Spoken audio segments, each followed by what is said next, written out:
Welcome back to Magic Wand TV, and today we making another tattoo come to life. Okay, before every tattoo, I always prep the skin the exact same way. I gotta shave it first, then I hit it with the marker.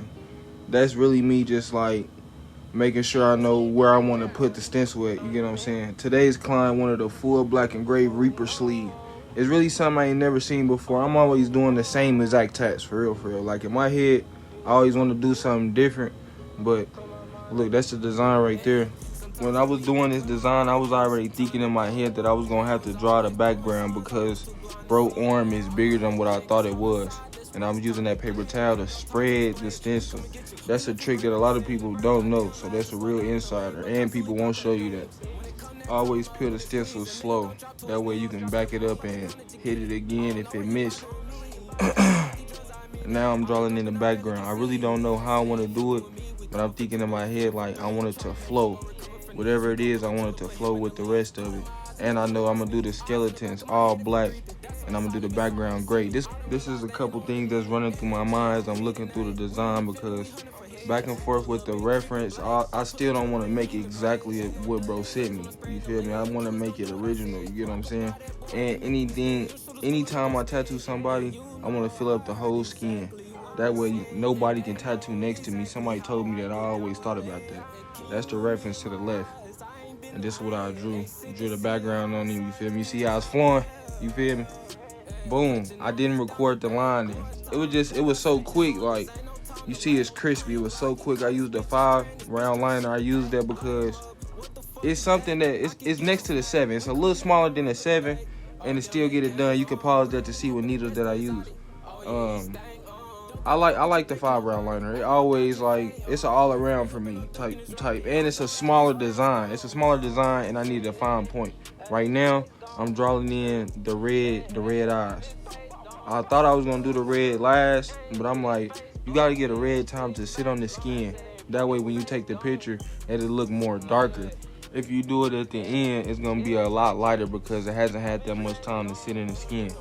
Anytime I'm working on somebody's skin, I go darks first. I used to go light first, but you never know, somebody might tap out and now they got a light tattoo, because a gray wash always heals darker. I mean, it always heals lighter than dark black. You get what I'm saying?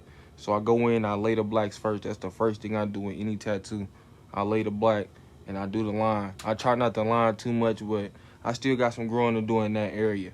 But right now, I'm just pendulum shading back and forth using the edge. That's a round mag.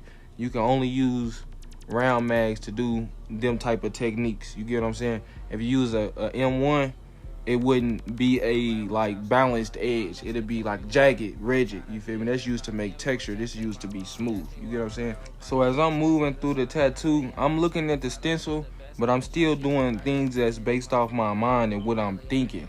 It's a lot of small decisions that gotta be made quick when someone's in pain. Like, on top of being able to apply the ink the right way, you can't just drill ink into someone's skin. It's not gonna work like that. It's actually an art to it. When I'm shading, I drop the voltage all the way down to 6.0 or maybe 5.8. Just depends on what I'm doing right now. I got it on 6.0 because I'm moving a little faster. We moving slower, slow the gun down. When I'm lining, I use an 8.6. That's the best voltage for my hand speed. That's another thing you gotta learn. If you're new to the game, you gotta base your voltage off your hand speed. You get what I'm saying? Like, don't get me wrong, it's cool to experiment, but invest into some fake skin. It lets you guys some friends that's willing to let you work on them. You get what I'm saying? But the bottom right is just a time lapse of me working faster, and the main screen is how I'm really working. You get what I'm saying? Inside my head, I just be like, careful SpongeBob, careful SpongeBob. Cause it's like, this is permanent ink, man. It's permanent ink, and I want to do the best job possible. You get what I'm saying? That's how you get the best business. Bro sat there like a rock the right way. He was just sitting there chilling. And that's not something most people can do. If you can sit there and just balance your pain and just chill, that means you're mentally strong. The worst thing I ever had happen to me, I was tattooing somebody and they passed out. I ain't gonna lie.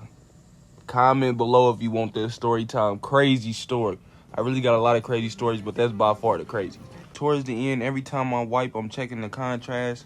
I appreciate my client for trusting me with this project. Let me know in the comments which I rate this tattoo from 1 to 10. And if you enjoy watching this video and sessions like this, subscribe because we got a lot more coming.